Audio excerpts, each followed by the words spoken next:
Aujourd'hui, on va parler du nombre 7 et de toutes ces étrangetés, de toutes ces anomalies liées au nombre 7. Vous avez tous entendu parler des 7 couleurs de l'arc-en-ciel. Eh bien, figurez-vous que c'est des conneries.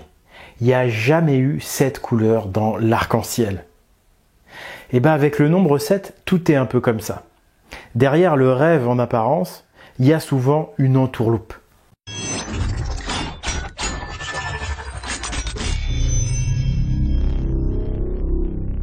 Dans l'imaginaire collectif, le nombre 7 jouit d'une image très positive. On dit que c'est un chiffre qui porte chance, un chiffre qui porte bonheur.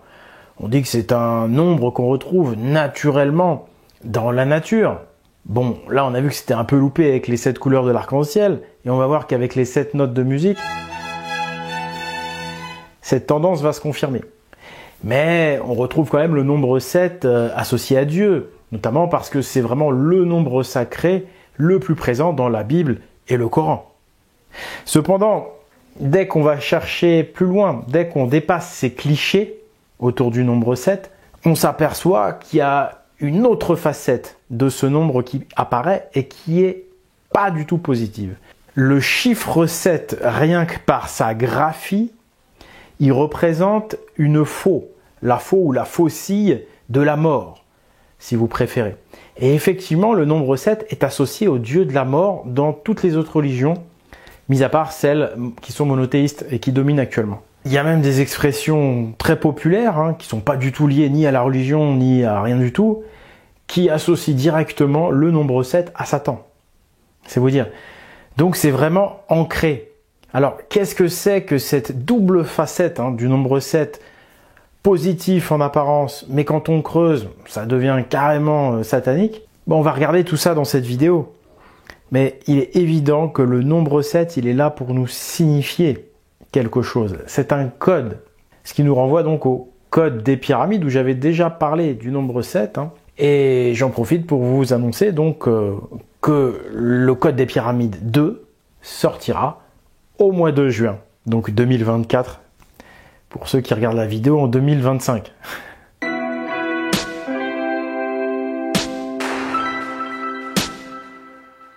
Les 7 couleurs de l'arc-en-ciel.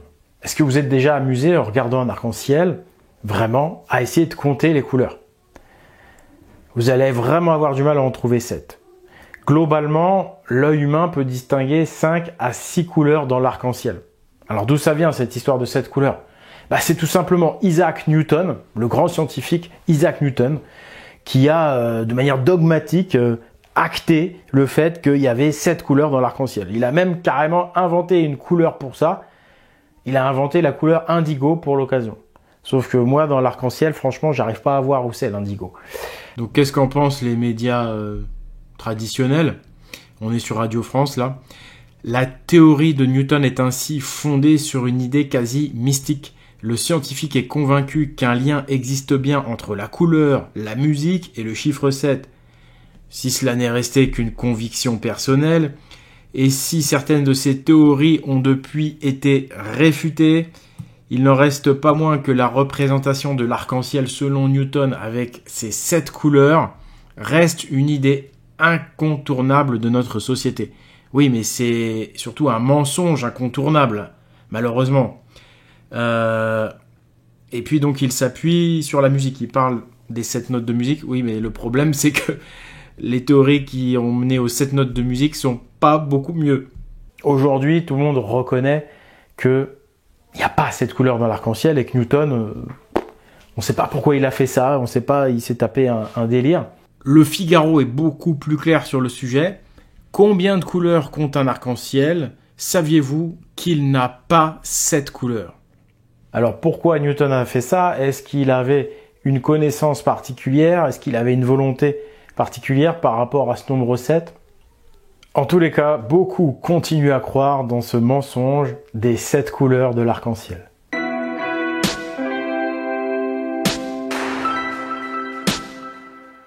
Venons-en maintenant aux notes de musique.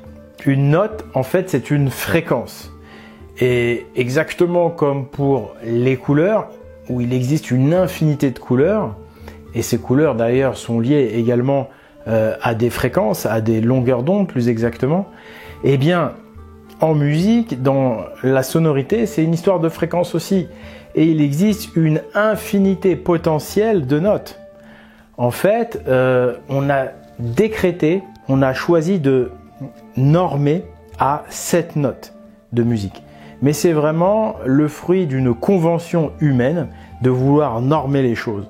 Mais en réalité, c'est pas du tout la nature qui a créé 7 notes. C'est pas vrai. D'ailleurs, les musiciens utilisent généralement 12 notes de musique. Ils appellent les 5 autres des altérations. Mais c'est simplement une question de convention.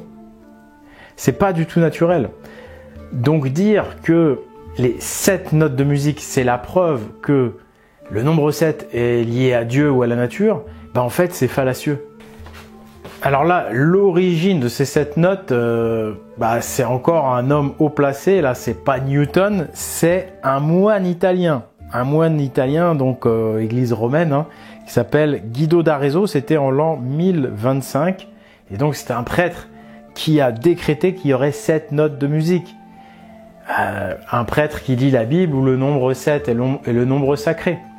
Donc on voit que c'est une intention volontaire de lier en fait la musique à la Bible par l'intermédiaire du nombre 7. Et donc pendant des siècles, il y a des tas de gens qui ont cru que oui, la Bible était sainte parce que il y a bien 7 notes de musique dans la nature, vous comprenez? Ouais, non.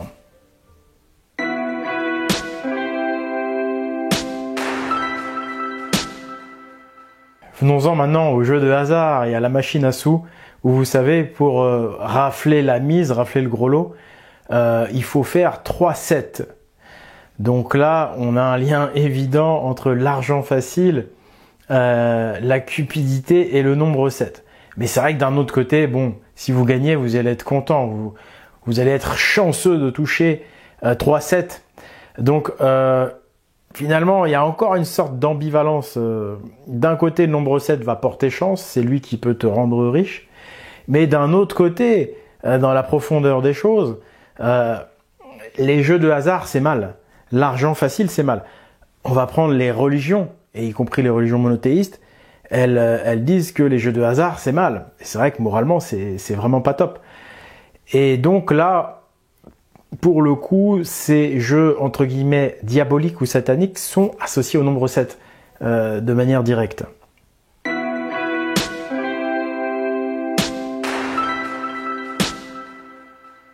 On arrive maintenant aux 7 jours de la semaine. Si notre calendrier est organisé autour de semaines de 7 jours, c'est clairement par hasard, c'est voulu. Et il n'y a pas besoin de chercher loin, on est dans une civilisation judéo-chrétienne. Les 7 jours de la semaine, c'est lié à la Bible, tout simplement. Mais donc là, c'est quand même une expression très claire de pouvoir du nombre 7. Parce que les 7 jours de la semaine, c'est ce qui va réguler le temps, réguler notre temps de travail. Celui qui régule, c'est celui qui règne, c'est celui qui a le pouvoir. Donc le nombre 7 est lié au pouvoir. Par les 7 jours de la semaine, on s'en rend compte. Avant de passer à la suite, on va faire une petite interprétation de ces 4 premiers faits. Donc 7 gouverne, il a le pouvoir, et pour ça, il s'appuie sur le fait qu'il serait un nombre divin. Ça, c'est sa légitimité. Sauf que pour ça, il s'appuie sur des croyances mensongères, les 7 couleurs de l'arc-en-ciel. Donc 7 règne, mais par le mensonge. Enfin, 7, par les jeux de hasard, est associé à la cupidité et l'argent facile, ce qui va nous mener à la suite, donc, c'est-à-dire toutes ces expressions populaires qui relient le nombre 7 à Satan.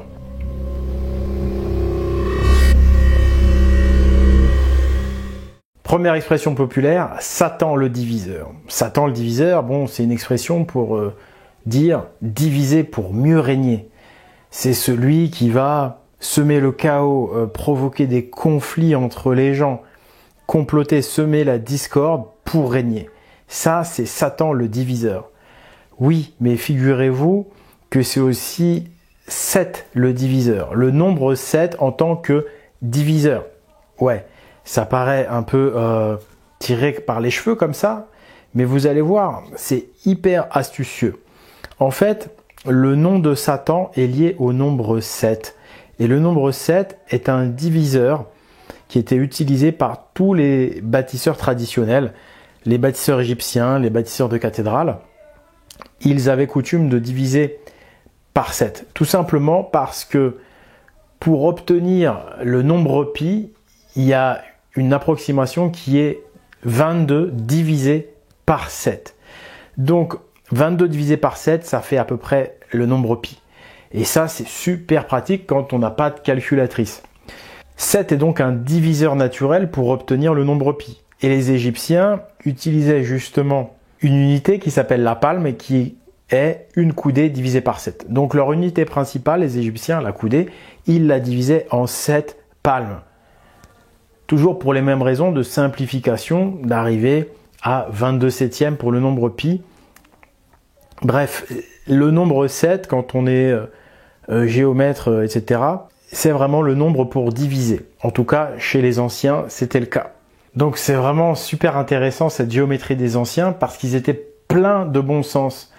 Ils sont partis de l'idée que comme le nombre idéal pour diviser, c'est 7, et bien comme l'action de diviser, elle, dans la vie réelle, en politique, etc., le diviser pour régner, c'est négatif, mais ils se sont dit, ce nombre du diviseur, on va l'associer donc à Satan, au mauvais Dieu.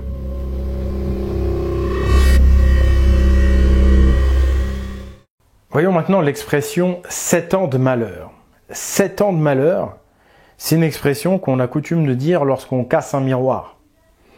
Alors est-ce que c'est 7 ans de malheur ou Satan de malheur?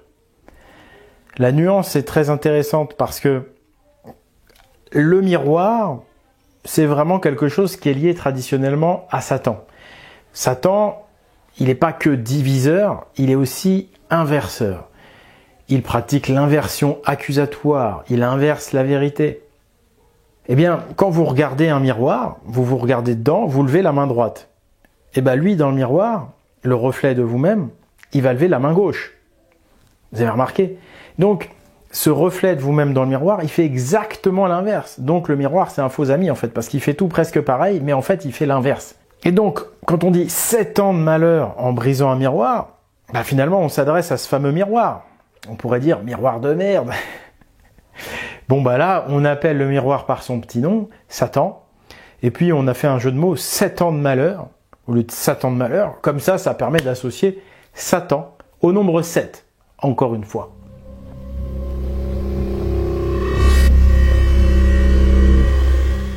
Je rappelle que le nombre 7, il est vraiment lié par la géométrie sacrée au Dieu qui tue bon Dieu, au Dieu de la mort, à Satan en fait. Je vous renvoie au premier épisode du Code des Pyramides où j'ai montré que le crucifix, enfin la croix latine, et donc le crucifix qui va avec, il est associé au nombre 7 parce que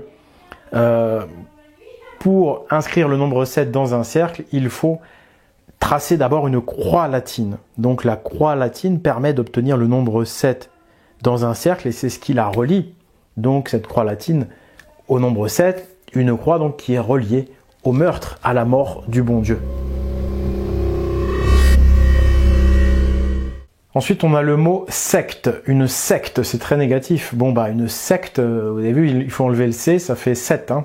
Secte 7. Hein. La secte de 7.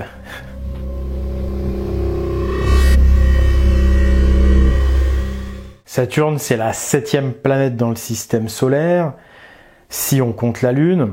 Mais disons que c'est le 7e astre visible depuis la Terre. Et c'est parmi ces planètes visibles la plus éloignée. Donc c'est celle qui est dans l'obscurité par rapport aux autres, elle est la moins éclairée. Donc elle figure par excellence l'obscurité, la mort, les ténèbres. Le dieu Saturne est lié à la mort, c'était le dieu des Romains qui sacrifiait des enfants. Chez les Égyptiens, c'est Seth, qui est devenu donc Satan aussi. Donc toujours Saturne, Satan, Seth. Et d'une manière générale, la mort, tout ce qui représente la mort dans la culture, le dieu de la mort, il porte une faux. Et la faux, c'est la graphie du nombre 7, du chiffre 7, pardon. Et même quand vous prenez la graphie avec la petite barre horizontale dans le 7, vous allez vous apercevoir qu'en fait, c'est parce qu'on a voulu représenter la poignée de la faux. Mais il existe encore plein d'autres exemples. Cette vidéo n'est pas exhaustive, je l'ai faite rapidement, un petit peu vite fait, parce que je travaille énormément, bien sûr, sur le prochain film, le prochain épisode du Code des pyramides. Globalement, on pourrait dire que, voilà, il y a un vrai code qui est présent partout, dans la culture, dans les nombres, les mathématiques, dans la langue française, dans des tas de choses qui sont présentes partout. Et la clé, vraiment, c'est le bon sens. Si vous voulez comprendre quelque chose, c'est le bon sens. Et le nombre 7, c'est vraiment une des clés majeures de ce code. Et on comprend que ce nombre 7, il est associé à l'idée de pouvoir, de domination, mais de domination par le mensonge. Il est associé également au diviseur, avec beaucoup de bon sens. Et il est associé, on l'a vu, au dieu de la mort aussi, malheureusement. Donc, est-ce que ce positionnement comme ça du nombre 7, il n'est pas là pour nous indiquer qu'on vit dans un monde qui n'est pas conforme à la tradition des sages, dans un monde qui serait dans le mensonge, dans un monde qui serait violent, lié à un mauvais dieu. Moi, en tous les cas, c'est ce que je ressens profondément. Si vous avez d'autres idées, d'autres trouvailles, d'autres interprétations, n'hésitez pas à les partager dans les commentaires. Et puis, n'hésitez pas à me soutenir, parce que vous savez, je ne suis pas salarié de quoi que ce soit. J'essaye de gagner ma croûte tout seul. Donc, n'hésitez pas à me soutenir sur le Tipeee, notamment de l'Esprit Viking. N'hésitez pas à partager la vidéo ou à soutenir l'association et les prochains films en faisant des dons à l'association. Vous pouvez également, évidemment, aller sur la boutique en ligne, voir les produits que l'on propose, puisque voilà, c'est également comme ça que je peux financer ce travail, par la boutique en ligne espritviking.com.